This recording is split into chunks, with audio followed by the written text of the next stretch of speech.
May mga plano na si Miss Universe 2015 P Awards back pagkatapos ng kanyang reign. Ang ilan naman sa kanyang favorite moments bilang Miss U, inalam ng kasama nating si Rhea Santos sa kanyang one-on-one interview. Panoorin po natin ito.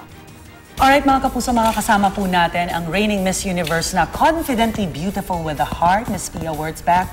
Pia, congratulations for an amazing reign. Thank you. Alright, ano yung mga hindi mo malilimutan bilang isang Miss Universe? Siguro yung pinaka hindi ko makakalimutan, yung na tumira ako sa New York. Kasi kasama yung sa bucket list ko bago ako napunta sa New York eh. Tsaka literally, pagkatapos kong makoronahan na Miss Universe, the next day, lumipad na agad kami from Vegas to New York. Ang naalala ko, 3 bagahe lang ang dala ko papasok ng apartment. When I left the apartment now, a year later, 7 suitcases and 20 balikbayan boxes. Ang iuuwi mo sa Pilipinas? Ang iuuwi ko sa Pilipinas. From 3 suitcases, 7 coming in here, and I left 20 more boxes in the apartment. I'm sorry, Paul. Pia Alonzo Wurtzbach, Philippines! Ano naman yung mga struggles, mga hamon na hinarap mo dito? Hindi naman ako nahirapan, pero alam ko na hindi siya para sa lahat.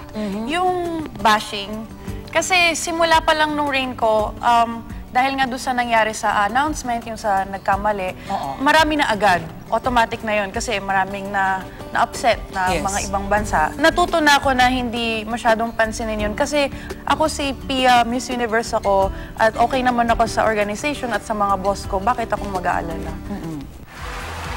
Pero inaamin mo rin na nasaktan ka rin talaga. May mga ilang beses na medyo personal na. Kasi parang wala naman sila sa araw-araw na buhay ko para masabi na ganito ka, ganyan ka. Ang masakit pa, minsan galing pa sa mga kapwa Pilipino, ganyan. Nakikita rin naman natin ngayon yun kahit kay Maxine eh. Yes. Yun lang ang nakakalungkot na, alam mo yung parang ginawa mo na nga lahat para maging masaya yung bansa mo para sa'yo, pero parang kulang pa rin. Ilang trivia lang para sa mga kapuso natin, no? Nag-tweet ka nun eh. Sabi mo, kalma lang, bahala. Ano yun? Akong bahala. Akong bahala. Babawi tayo sa Miss Universe. Babawi tayo. Naramdaman mo ba na talagang mukhang ito yung taon para sa Pilipinas? Ano yun, emotional ako nung nag-tweet ako nun kasi natalo si Manny Pacquiao. I said that as a joke in my head habang tinitweet ko yun. Ang problema lang, walang mga emoji kaya akala ng mga tao talagang seryoso ko na nahulaan ko yung magiging destiny ko. Pero sa akin kasi parang biro lang yun na nagkatotoo naman. Nagkatotoo. So, buti na lang. Alright, isingit ko lang din, first time mo sa Disneyland, sa Tokyo Disneyland, no? Umiyak ka raw. Umiyak ako. Iniwan nila ako sa may entrance. Ibibigay mo na yung corona mo sa susunod na Miss Universe. Anong unang-una mong gagawin? Dahil nandito na yung mga pamilya ko at mga kaibigan ko, siguro ilan sa kanila imbitahin ko sa kwarto ko para magsama-sama kami. Kasi ngayon, hindi ko sila nakikita eh. I will spend time with my family.